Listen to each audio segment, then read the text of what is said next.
네, 반갑습니다. 1편에 이어서 장 교수님 2편까지 수고를 해주시게 되는데 예. 오늘의 주제는 대부분 시장으로 가는, 그러니까 랩 기술이 시장으로 가는 랩 투 마켓에 초점을 맞추고 있는데요.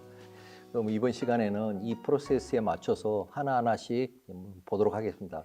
첫 번째가 아까 보셨던 고객을 어떻게 파악을 하는 게 좋겠느냐, 발굴하는 게 좋겠느냐라는 문제인데, 그렇게 되다 보면은 고객의 문제의 본질을 좀 파악을 해야 될 것 같거든요. 그래서 고객의 문제의 본질을 파악에 대해서 다시 한번 얘기를 해보겠습니다. 그러면은 우리가 고객이 있고 고객이 가지고 있는 문제가 있을 거고 그 문제를 해결할 수 있는 우리 나름대로의 해결 방안이 있을 건데, 여기에 대해서 가만히 보면 고객하고 문제 사이에는 분명히 비즈니스 아이디어라는 게 존재하거든요. 그러니까 고객이 가지고 있는 문제를 나는 찾아내는데 그 고객의 문제를 풀어냄으로써 이런 비즈니스 아이디어를 나는 내겠다라는 거죠. 그래서 고객과 문제 사이에는 비즈니스 아이디어가 존재하는 거고, 그 다음에 고객이 가지고 있는 문제를 가지고 어떤 해결 방안을 만들려고 그러면은 그 전 시간에도 얘기했지만 MVP를 만들어 가지고 검증을 해야 되잖아요. 그렇죠. 그래서 예. 그 과정을 거치게 되면 그 문제에 맞는 해결 방안이 나올 것 같고요. 내가 제시하는 해결 방안이 안 맞거나 MVP가 틀렸다고 그러면 또 바꿔야 되는 거죠. 그다음에 마지막으로 이제 어떻게 보면 고객이 가지고 있는 문제를 하는 해결 방안으로 만들고 있었던 것이 뭐냐면은 고객한테 줘야 될 제품과 서비스인 거죠. 그래서 이러한 고객과 고객 문제를 해결한 제품과 서비스가 나갈 때까지 이런 과정이 어떻게 보면 재빠르게 이뤄낸 일인데, 고객의 문제를 발굴하는 데 있어서 고객의 본질을 파악하는 입장에서 보면은 고객이 하는 일, 활동이 굉장히 중요할 것 같거든요. 그래서 막연하게 보기보다는 여기에서 좀 더 깊게 분석을 해야 될 필요가 있을 것 같은데, 거기는 어떻게 하죠, 주로? 예, 그래서 지금 박 교수님 말씀 주신 대로 고객의 문제를 정의하려면 고객이 무슨 일을 하는지, 또 어떤 목적으로 하는지, 이걸 우리가 찾아내는 게 굉장히 중요합니다. 그래서 우리가 커스터머스 잡이라고 해서 고객의 일, 그 다음에 고객은 그 일을 해서 무슨 결과를 얻고 싶은가라는 job to be done. 그래서 이 두 가지를 찾아내는 것이 굉장히 우리가 중요하다고 얘기할 수 있겠고요. 고객의 일은 결국 무언가를 하는 거죠. 그게 꼭 생산을 하기 위해서 뭔가를 창출해내기 위해서 하는 것도 있지만 취미 생활을 즐기기 위해서 하는 것도 있고, 또는 어떤 사람과의 어떤 커뮤니케이션을 하는 그런 것도 고객의 일이 될 수가 있죠.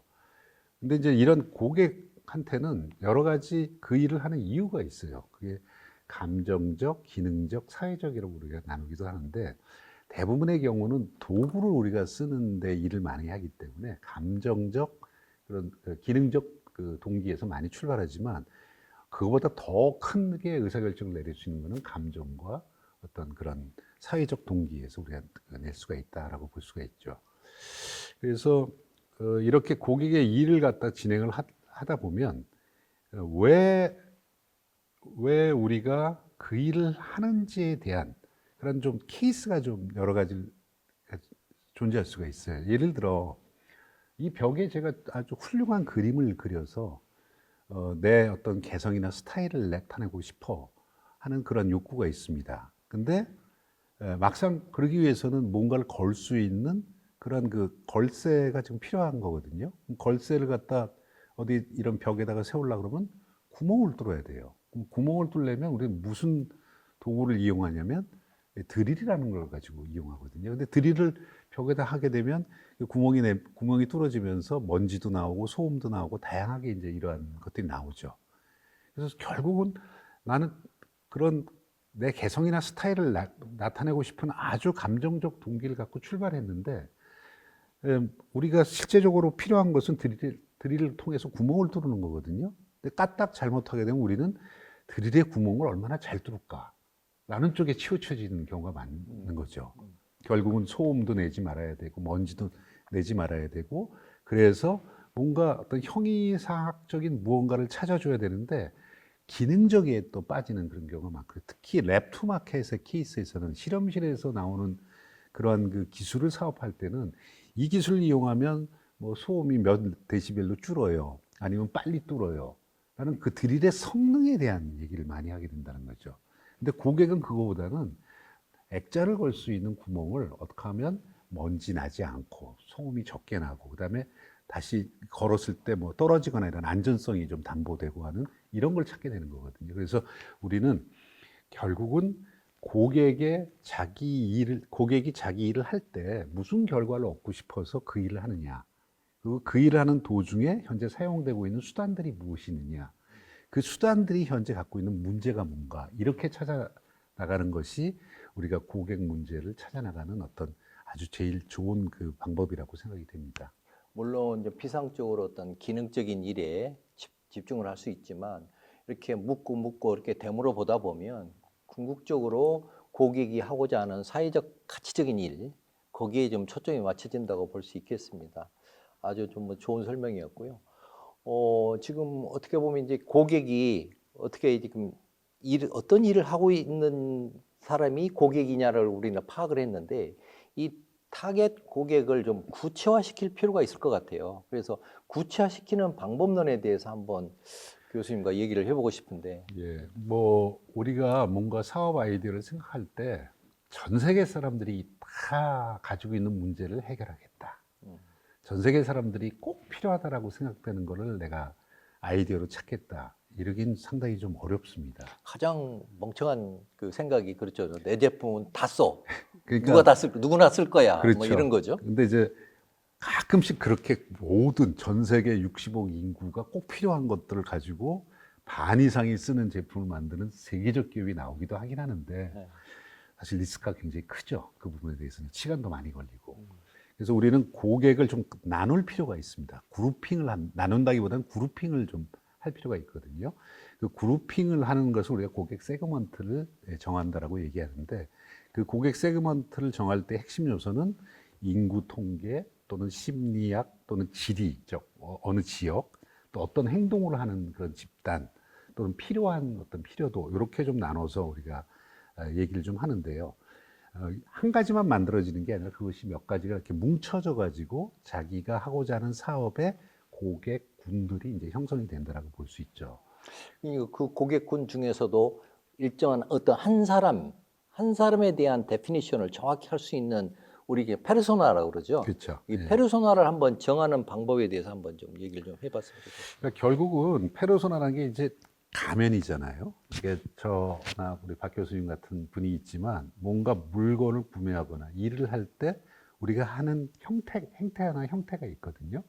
그런 것들이 계속 유사하기도 하지만 또 바뀐다는 거죠. 자기 본질과 함께. 우리가 과거에 뭐 부캐라는 얘기 많이 나왔잖아요. 부캐. 예. 예, 주캐는 이런 스타일의 사람인데 부캐로 뭐 이런 식으로 한다. 그런 식으로 그런 것들을 갖다 명확히 찾아내는 게 굉장히 중요하다는 거죠. 근데 그거는 결국은 그 일을 할 때 어떤 행위들을 하느냐, 어떤 태도를 취하느냐, 그런 것들을 찾아내는 거고, 결국 그것은 인구부터 시작해서 여러 가지 이런 그 정보나 또는 어떤 직위나 어떤 지역이나 또는 어떤 일의 종류나 이런 것에 따라서 좀 달라진다. 그래서 고객 페르소나를 찾는 것이 고객 세그먼트를 만드는 데 굉장히 중요한 역할이다라고 볼 수 있습니다. 그래서 어떻게 보면 어떤 이게 하나의 페르소나의 예일 것 같은데요.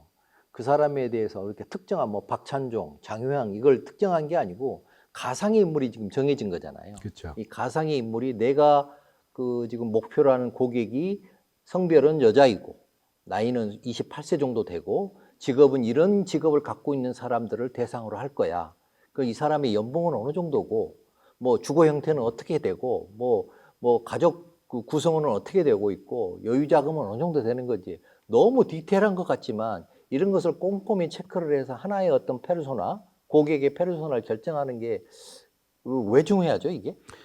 결국은 무슨 얘기냐면 우리가 그 어떠한 결국은 우리가 제공해주는 어떤 가치, 그러니까 우리 사업에서 제공해주는 가치를 큰 부담 없이 접수할 수 있는 사람은 대부분 비슷한 유형의 사람들이 다 그걸 수용이 가능하게 되는 거거든요.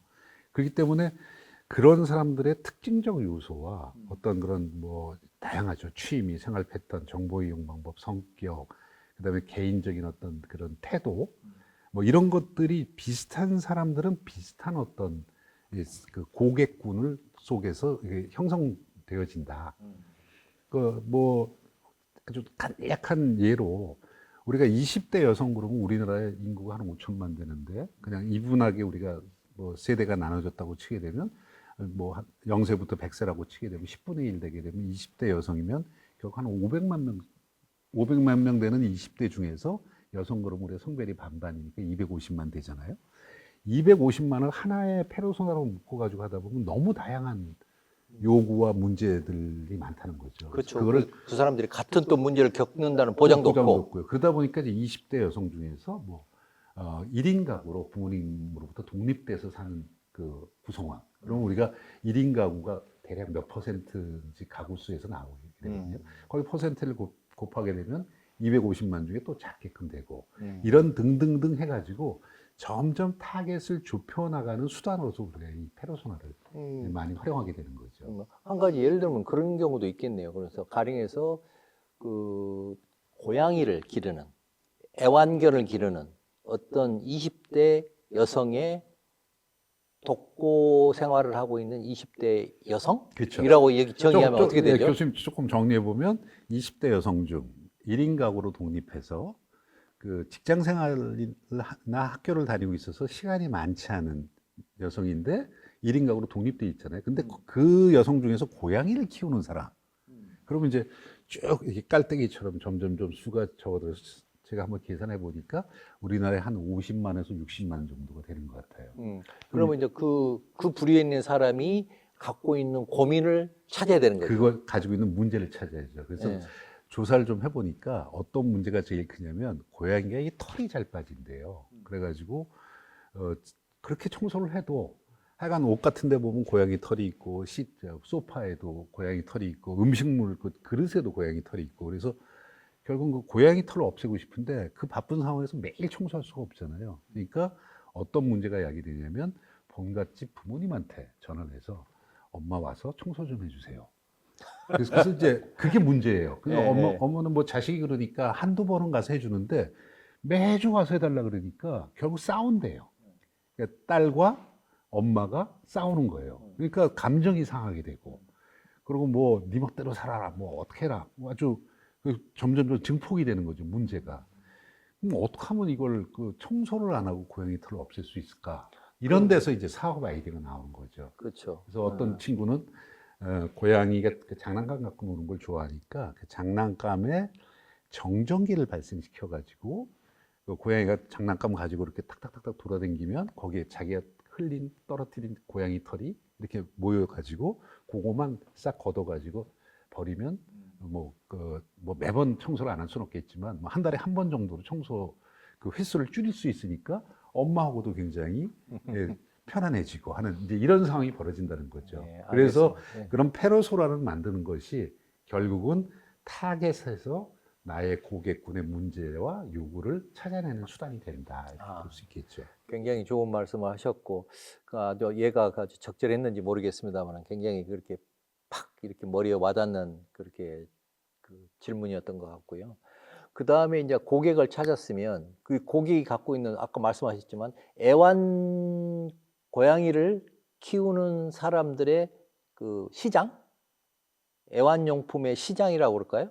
그것을 이제 또 우리가 알아봐야 되잖아요. 그래서 이제 어떻게 보면 시장 조사를 해야 되는데 기존의 그 마켓 타입을 보면은 기존 시장이 있고 재정의 시장이 있고 신규 시장이 있고 모방 시장이 있다고 이렇게 얘기하는데 지금 말씀하신 대로 기존 시장이라고 하는 것 자체는 내가 애완견의 털을 제거하는 문제를 가지고 철을 수거해서 처리하는 문제를 갖고 내가 지금 제품을 만들어서 들어가려고 하면은 기존 시장에는 그런 거겠죠. 애완용품을 팔고 있는 그 시장 전체 규모를 봐야 되겠죠. 우리나라면 우리나라, 세계적이면 세계적인 시장을 봐야 될 거고 재정의 시장이라고 하는 것 자체는 마케팅 전략이나 브랜드 효과를 바탕으로 해갖고 뭔가 기존 경쟁에서 얻을 수 없었던 새로운 가치를 제공하는 시장이잖아요. 그래서 전혀 보지도 못하던 이상한 그 기술을 가지고 제품을 만들어 가지고 시장에 뛰어들면은 그 재정의 시장이 되겠죠.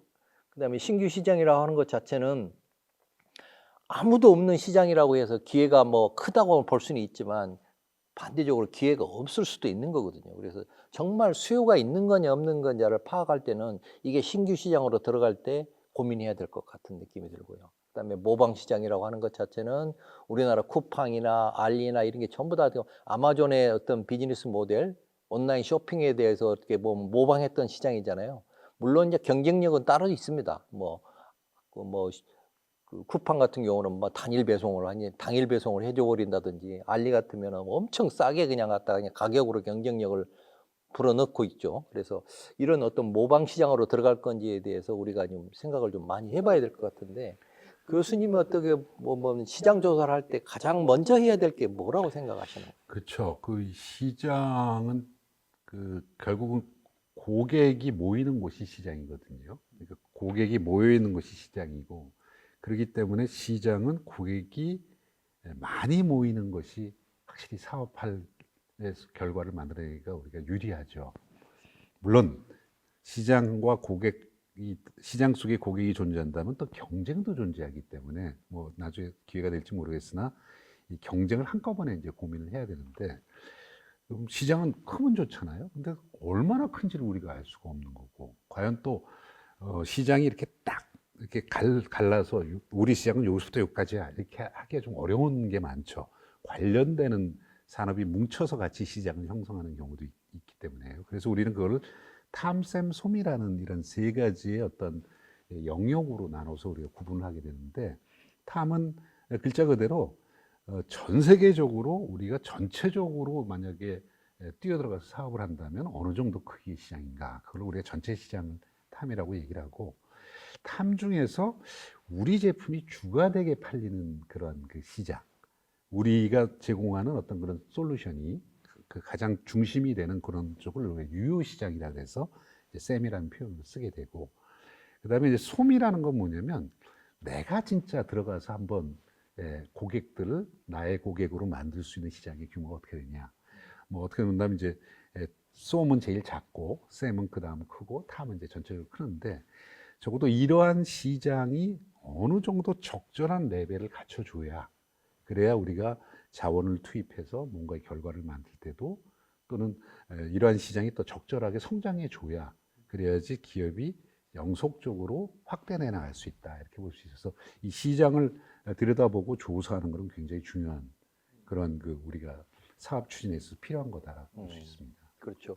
그 시장 조사를 할 때 지금 내가 가장 빠르게 접근해서 이렇게 팔아먹을 수 있는 시장이 솜인 것 같고, 그 다음에 내가 좀 더 확장해서 비즈니스가 확장이 되면 어느 정도까지 갈 수 있다, 이게 셈인 것 같고, 근데 이 제품이 너무너무 좋아가지고 전 세계적으로 아니면 굉장히 그 넓은 시장을 확보할 수 있는 시장이 된다고 그러면 그게 이제 탐일 것 같아요. 그래서 어떻게 보면 내가 리처블한 시장과 그 다음에 내가 스케일업 돼서 계속 확장될 수 있는 시장까지를 한번 조사해 보는 게 굉장히 의미가 있다는 말씀으로 들립니다. 예, 그렇습니다. 그 다음으로는 그러면은 이 핵심 가치 도출을 어떻게 하는 게 좋겠는가. 그래서 타겟이 구성이 돼 있고, 그 다음에 비즈니스 모델을 정립하기 위해서는 핵심 가치를 도출해야 된다고 얘기를 하거든요. 그래서 고객한테 무슨 가치를 줄 건가, 이게 굉장히 중요한 것 같은데, 이 핵심 가치에 대해서 분석하고 뭐 할 때 보면 대부분 우리가 그 고객 가치 제한 캠퍼스라는 것을 쓰고 있는데, 이게 고객 가치 제한의 캠퍼스를 보면 두 가지 테이블로 대부분 구성이 되어 있더라고요. 보니까 오른쪽에는 고객이 어떤 프로파일, 고객의 지금 페르소나에 관련된 프로파일인데, 그 프로파일에는 고객이 하는 일, 잡이 있고, 그 다음에 고객이 갖고 있는 불만, 고충 요소가 쓰여 있게 돼 있고, 또 하나는 이게 고충이 해결되면 내가 어떤 혜택을 받을 건가, 내가 뭐를 위해서 지금 이게 그 불만을 해소할 수 있는 건가가 중요하게 나와 있고요. 왼쪽에 보면 밸류 맵이라고 그래가지고 내가 제공하는 제품과 서비스가 고객한테 어떤 불만 해소 방안으로 가지고 있는 건지, 또 하나는 어떤 혜택을 주는 건지에 대해서 이렇게 혜택을 창출하는 방안들이 이렇게 쓰이게 돼 있더라고요. 그래서 요것을 잘 분석을 해보면, 써보다 보면 이게 고객 가치를 어떻게 제한하는 게 좋겠는지가 이게 결론이 나올 것 같은데, 이게 어떻게 보면 뭐 이렇게 잘 썼다 할지라도 뭔가 이게 아기가 잘 맞아야 될 것 같은데, 어떻게 그렇죠. 생각하세요?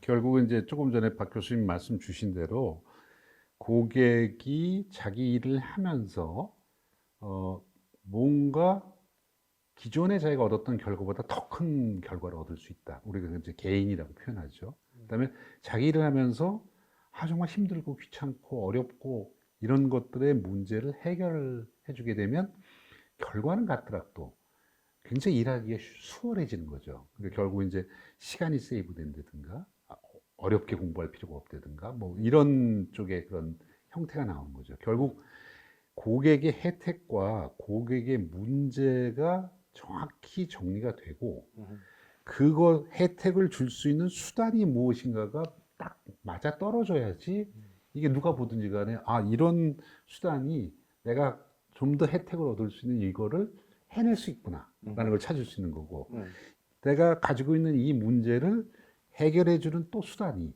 딱 맞아 떨어져야 이걸 하게 되면 그동안 시간이 많이 흐르는 게 줄어들겠구나 아니면 뭐 어려웠던 게 쉬워지겠구나 네. 뭐 이런 아니면 돈이 많이 들어갈 게 돈이 적게 들어가겠구나 해서 결국은 고객 프로파일과 그리고 이런 그 밸류 가치 제한 쪽은 두 개 각각의 항목이 딱딱 맞아 떨어져야 된다는 거죠. 근데 그것이 어디서 우리가 제공돼 줘야 되냐면 바로 제품과 서비스에서 제공돼 줘야 되는 거니까 고객 프로파일과 밸류 프로포지션은 정말 타이트하게 피팅이 돼야 된다. 이렇게 설명을 좀 드릴 수 있겠습니다. 네.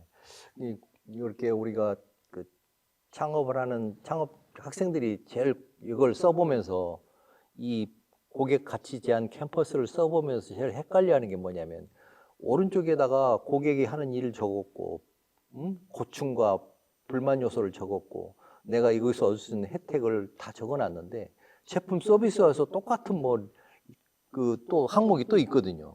이 양쪽으로 어떻게 적는 게 굉장히 헷갈려 하더라고요. 그래서 제가 얘기할 때는 그래요. 그러니까 오른쪽에 쓰는 것은 고객이 느끼는 정성적인 불만과 고객이 느끼는 정성적인 혜택을 적는 거고 왼쪽에 제품과 서비스에 적는 것은 뭐냐면 내가 제공하는 제품과 서비스가 어떤 식으로 불만을 해소하는 건지 어떻게 개인을 그 혜택을 얻는 건지에 대한 어떤 기능 기술적으로 제품이 갖는 기능과 서비스로 이거 설명을 해줘라 라고 얘기하는데 그게 맞을까요? 그렇게 써야죠. 그래야지 그게 피트가 될 수가 있는 거죠. 그러니까 결국은 제일 아까도 아까 전 그 대담에서도 우리 얘기 나눴지만 기능적인 게 우선 선행이 먼저 돼야 되거든요. 그 다음에 이제 뭐 감성적인 것 이런 쪽으로 진행이 되는 건데 마치 우리가 가치 제한이다 그러면 아주 보이지 않는 어떤 형이상학적인 것만 제공을 해준다 이렇게 생각하는데 기능이 혜택을 창출해내지 못하고 기능이 문제를 해결해내지 못한다 그러면 제품과 서비스가 종국적으로 제한하는 밸류를 못 만들어내는 거죠. 그래서 그렇게 정리하는 게 맞다고 생각이 됩니다. 네.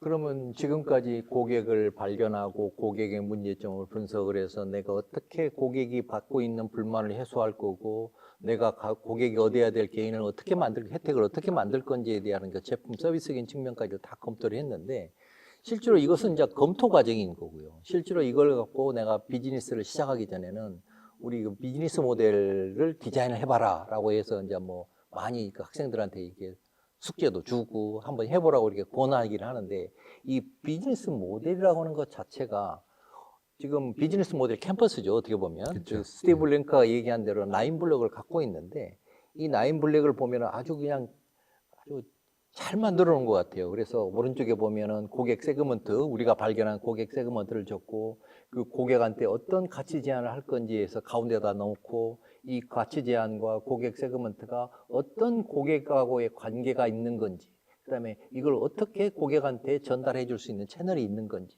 그다음에 또 왼쪽에 가서 기업이 가져야 될 핵심 그 액티비티를 볼 수 있고 그다음에 이 액티비티라고 하는 건 뭐냐면 이 가치 제한을 할 수 있도록 하기 위해서 내가 무슨 활동을 해야 되는 건지를 적는 거잖아요. 그리고 그 밑에 보면은 핵심 자원. 이 핵심 활동하는데 어떤 자원이 필요한가? 돈과 시간과 이런 게 필요한 거고요.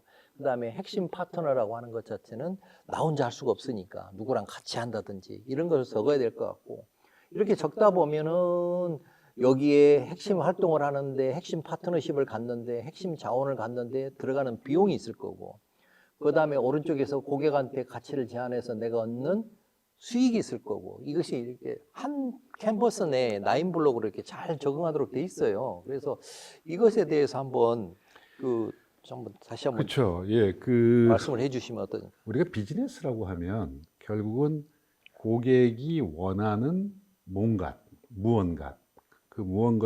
무엇이라는 것은 결국 서비스나 제품이죠. 근데 서비스 줄 테니까 그거의 대가인 돈을 주세요. 이렇게 얘기하는 게 일반적인 상거래예요. 그러나 조금 더 그 속을 파고 들어가면 우리가 돈이라는 거 백과사전에 한번 이 돈이 뭔가라고 그렇게 질문을 해보면 첫 번째는 화폐, 우리 가지고 다니는 돈이 있잖아요. 그렇지만 두 번째는 가치라고 나와요. 밸류라고 나오거든요. 결국은 우리가 비즈니스라는 건 뭐냐면 고객이 페이하는 머니, 돈과 그 돈을 받은 대신 주는 가치. 돈은 가치라고 또 해석을 하니까 가치와 가치가 교환되는 게 비즈니스라고 봐야 돼요. 그렇기 때문에 이 9가지 요소에서 고객을 우리가 적시하고 그 고객이 갖고 있는 문제나 요구를 발굴하고, 그리고 조금 더 나가면 이제 어느 시장에 존재하고 있는지, 또 그 시장이 있으면 항상 경쟁의 관계가 존재하거든요.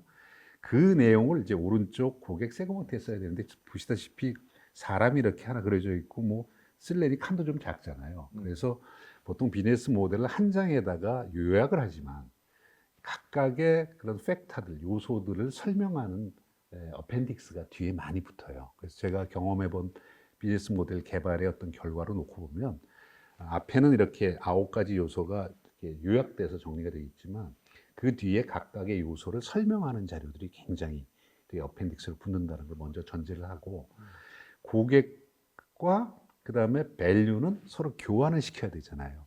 교환을 시키려니까 어떤 밸류를 줄 것인가, 그러니까 이 문제가 해결되면 어떤 가치가 고객한테 전달되느냐, 그 다음에 이 문제가 이 요구를 대응해주면 어떤 혜택이 돌아갈 것인가 라는 그런 밸류의 개념을 갖다 기능적인 측면도 존재하고 그 상위 개념이 어떤 감성적인, 예를 들어 0.1초 이내로 내가 어떤 프로세싱이 가능하다. 그러면 0.1초 이내로 할 때 주는 고객에 대한 가치가 절대적인 생산성을 향상시킬 수가 있다. 그러면 생산성 향상 같은 것도 밸류가 될 수 있는 거고, 0.1초 이내에 처리가 가능한 것도 밸류가 될 수가 있는 거죠. 근데 그거를 개념과 실증적인 것을 이렇게 잘 레벨링을 해서 요 칸에다가 밸류를 적어야 되는데, 이 밸류는 어디에 담겨야 되냐면 제품에 담겨야 되거든요. 또 서비스에 담겨야 되거든요. 그러니까 제품과 서비스에 대한 형상,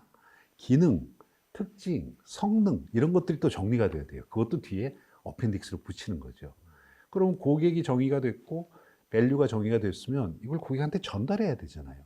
전달하는 것이 이제 채널이 되는 건데, 물건만 전달하는 게 아니라 그 사람 고객하고 소통도 해야 되거든요. 그러니까 커뮤니케이션 채널을 또 어떻게 할 거냐.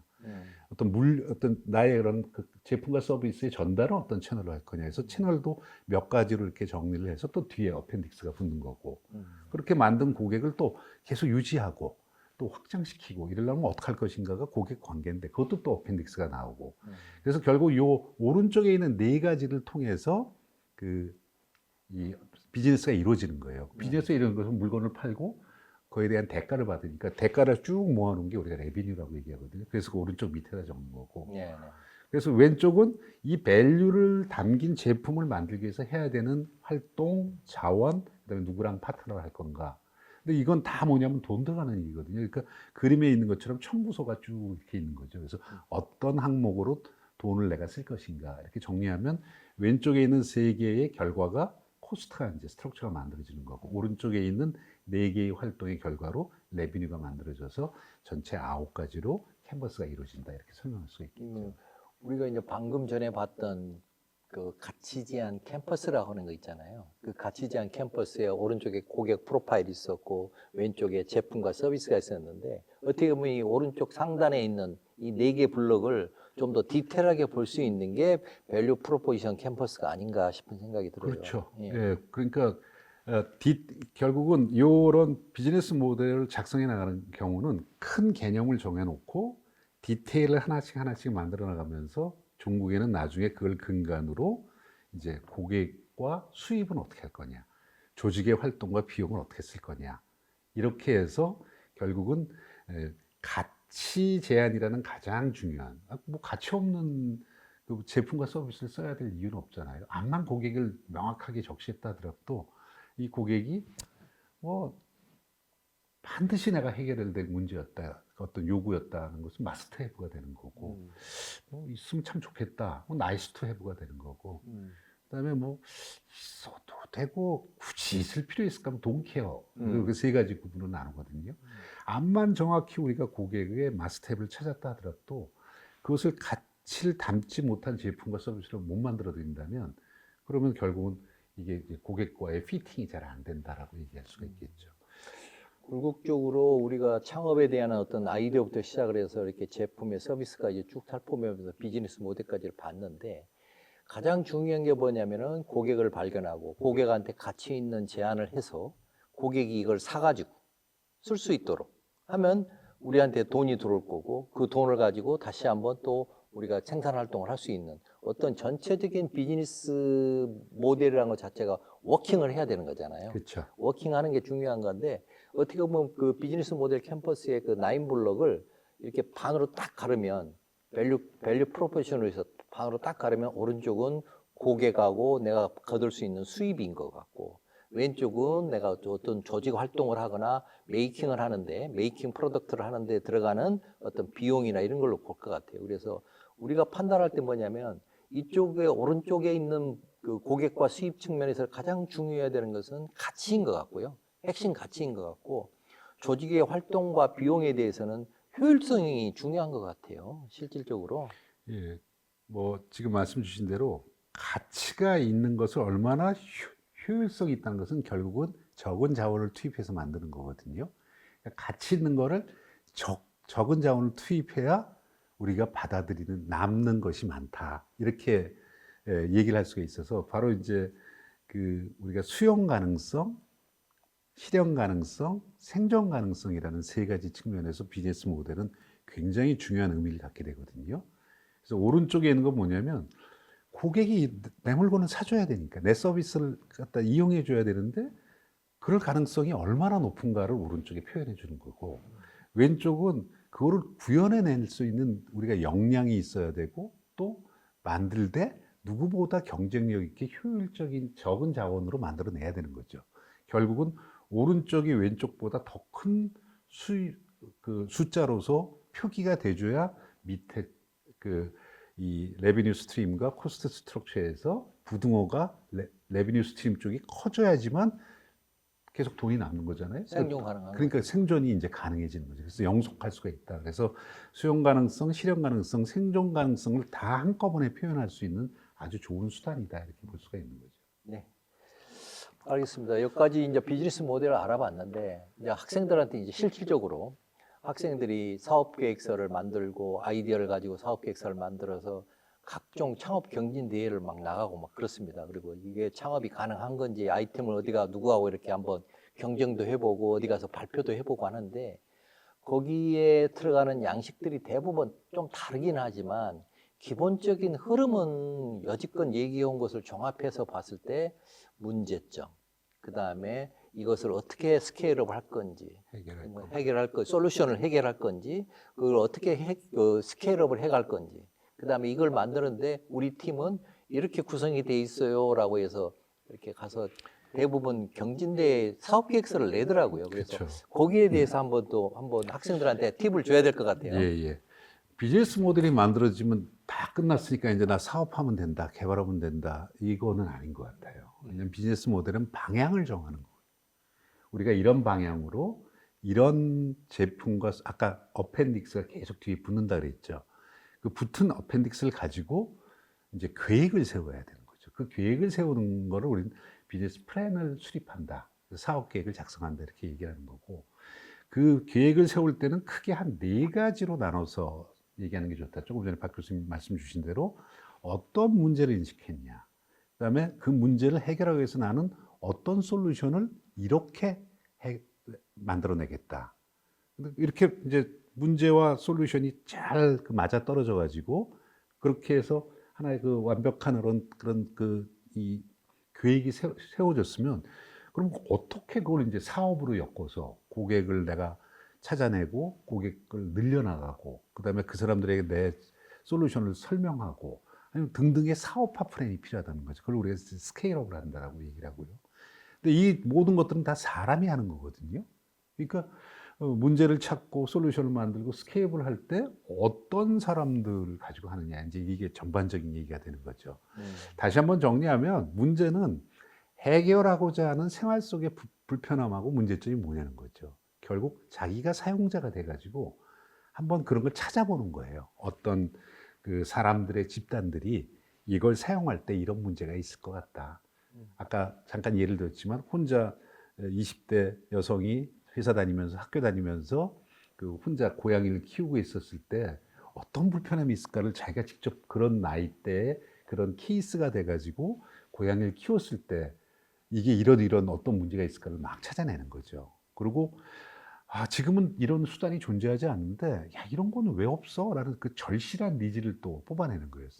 그죠? 선생님 같은 경우는 지금 저 같은 경우는 뭐를 지금 찾고 싶으냐면 강의를 하다 보면 저는 이제 사례를 많이 이렇게 학생들에게 설명을 해주는데 틀림없이 학생들의 질문이나 또는 그 장표에서 저 사례를 갖다 케이스로 설명하면 참 좋겠는데 그러려 그러면 제 하드디스크를 뒤져가지고 파워포인트를 찾아내서 몇 페이지 있는지 쭉 넘어가면서 상당한 시간이 걸려요. 그러지 말고 그냥 제가 그때 발표했던 이런 자료에 몇 페이지에 있던 그 케이스를 좀 뽑았으면 좋겠다면 뭔가 도구가 하나 있어가지고 그런 자료가 톡 튀어나와서 싹 설명하고 다시 본래의 자료로 돌아오고 하는 것들 좀 만들고 싶거든요. 근데 그런 능력은 제가 지금 없는 것 같고. 그래서 그런 등등 여러 가지 공감성을 확보할 수 있는 그런 그 문제점을 갖다 우리가 찾아내는 게 굉장히 중요하죠. 문제를 찾았으면 이제 해결책을 제시해 줘야 되잖아요. 그래서 이 해결책은 결국 우리 제품 서비스의 중요한 기능, 특징, 장점, 성능 뭐 이런 것들이고 어떻게 작동되느냐. 그리고 아까도 말씀드렸지만 고객이 있는 시장에는 저 말고 반드시 유사한 도구를 가지고 사업을 하는 경쟁이 존재하고 있거든요. 그 경쟁 대비 어떤 차별성과 우위가 있느냐. 그리고 아주 중요한 그 VP 밸류 프로포지션 그 맵에서도 나왔지만 고객이 얻는 이익과 가치가 뭔가 그거를 찾아내야지만 우리가 결국은 가치를 제한하는데 잘 맞아떨어질 수가 있는 거죠. 그리고 이런 것들을 하려 그러면 특히 이제 기술 사업화 같은 경우에는 어떤 지식 재산권을 내가 확보하고 출발하느냐가 남들과의 어떤 거리를 둘 수 있는 그런 거라고 또 볼 수가 있죠. 스케일업이라는 것은 결국은 이제 이렇게 솔루션을 내가 생각해냈으면 그 솔루션을 가지고 뭔가 사업을 시작해야 되잖아요. 그러면 도대체 시장을 얼마나 큰지 아까 탐샘송 얘기가 잠깐 나왔었죠. 그리고 그 중에서도 어느 부분에 내가 더 특화돼서 갈 건가. 그리고 제품과 서비스를 하되 비싸게 받고 뭐 소수 정예한테만 팔 것인가 아니면 박리담회로 많은 사람에게 팔 것인가 등등해서 어디에 포지셔닝 할 건가 이런 것들을 기획을 만들어내는 거죠. 그리고 결국은 무슨 명목으로 우리가 돈을 벌 것인가라는 수익 모델 그리고 경쟁사 대비 어떤 것이 우리가 장단점이 있는지 그리고 브랜드 또 유통 채널 또 판촉 홍보 뭐 커뮤니케이션 이런 것들에 대한 것도 이제 얘기를 나눠야 되겠죠. 궁극적으로는 이제 스케일업에서는 내가 벌어들이는 수익보다는 이익보다는 비용이 적게 들어야 되는 거고 효율적으로 들어야 되는 거죠. 그래서 나름대로 그 사업 계획서에 들어가는 것은 나는 이 정도 추정 매출을 낼 거고 이 정도 손익계산서가 나온다. 그다음에 내 주요 고객은 누구누구고 내가 이 주요 고객들을 이렇게 확보해 나갈 거다. 예. 스케일업 할 거다. 굉장히 중요한 것 중에 뭐냐면 돈을 벌지 못하면 회사를 설립하고 나서 잔고가 점점 줄거든요. 회사의 잔고가 0이라는 것은 우리가 그냥 편하게 얘기했을 때 망했다는 거예요. 그러니까 잔고가 0이 안 되게 되려면 일단은 벌어들이는 돈이 쓰는 돈보다 적어야 되겠죠. 근데 이제 사업의 성격에 따라서 조금 시간이 좀 많이 필요한 경우도 있게 되고 여러 가지 케이스가 있거든요. 그때는 이제 뭐 아까 그 네 가지 요소 중에 스케일업의 또 마지막에 약간의 그런 투자 유치라는 그런 이제 항목이 들었는데 그건 또 이게 길어지니까 또 다음번에 또 한번 또 얘기 나눌 수 있도록 하죠. 그럽시다. 그럼 마지막으로 뭐 방금 말씀하신 대로 파이낸싱도 필요하다. 그다음에 소유 자금이 어느 정도 이렇게 나는 조달을 할 거고 어떻게든 이제 투자 유치를 유치할 거다라는 얘기까지를 하셨고요. 그다음에 마지막으로 가장 어떻게 보면 중요한 거죠. 누구랑 같이 창업을 하지? 이 창업팀을 구성할 때 잘못해 놓으면 나중에 가서 싸우더라고요. 뭐 싸우는 정도가 아니죠. 다시 안 보는 관계가 되는 경우도 네. 많이 있고. 네. 그래서 이 그 창업팀 구성도 어떻게 보면 팀 빌딩에서 굉장히 중요할 것 같은데. 스타트업의 초기에 팀빌딩은 제가 봤을 때 50%인 것 같아요. 전체 해야 될 일 중에 그 결과물로 놓고 본다면 내가 50%의 성공을 했다는 것은 팀빌딩을 잘했다라고 보여지는데요. 그건 뭐냐면 창업 동지 자체들이 각각의 역량을 갖고 있는 사람이 돼야 돼요. 정말 잘못하면 이게 놀이터가 되거나 아니면 또 뭐 경로당이 되거나 이렇게 되는 경우도 굉장히 많거든요. 그래서 이 전문성을 좀 기반한 그 창업팀들이 구성돼야 되고 그러고 나서 또 앞으로 새롭게 여러 가지 새로운 인력들이 계속 유입돼야 되거든요. 그러니까 아주 그러니까 많은 어떤 노력을 해서 좋은 인재들을 영입하는 리크루팅 활동도 굉장히 중요하다는 거죠. 그리고 혼자의 힘으로만 또 하기 힘든 게 지금까지 요즘같이 복잡한 이런 그 어떤 기업 환경이기 때문에 누구랑 파트너를 한다든가 또는 어떤 전문가들을 좀 파셜리 이렇게 같이 도움을 받는다든가 이런 것들도 굉장히 중요하기 때문에 간혹 나랑 이 친구랑 친구였기 때문에 그냥 창업자도 같이 동지다 이렇게 얘기하는 것보다는 그 각각이 갖고 있는 역량이 무엇이고 우리가 뭔가 이런 스타트업을 성장시켜 나가는데 필요한 요소가 뭔가를 보고 그 역량을 갖고 있는가 없다면 외부에서 어떻게 유입할 건가를 찾아내는 게 굉장히 중요하다고 봅니다. 맞습니다. 네. 아주 좋은 말씀 많이 나눴고요. 2시간에 걸쳐서 저희들이 이 창업에 관련된 얘기를 장 교수님하고 나눴는데 제가 마무리를 하자고 그러면은 대부분 그 얘기가 기술보다는 고객 문제에서 출발해라. 그다음에 린 스타트업 방법론을 적극적으로 활용했으면 좋겠다. 고객의 그 문제를 발굴하고 핵심 가치를 도출을 하고 MVP로 검증을 하고 난 다음에 비즈니스 모델을 정립하고 난 다음에 회사를 창업을 했으면 좋겠다. 그다음에 이런 과정 자체가 반복과 피봇은 필연적이다라는 얘기였었고요. 우리가 뭐 창업을 실패를 두려워서 창업을 못하는 건 아닌 것 같고요. 안 하는 거죠. 못하는 게 아니고 안 하는 거니까 창업 과정에는 실패가 없다는 걸로 이렇게 마무리를 하면서 우리 그 장 교수님을 모시고 2시간을 거쳐서 이렇게 대담을 나눴는데 그동안 못한 얘기는 또 강의 시간에 또 해주시기로 하고 여기서 마무리하겠습니다. 네, 수고 많이 하셨습니다. 네, 감사합니다. 네, 고맙습니다.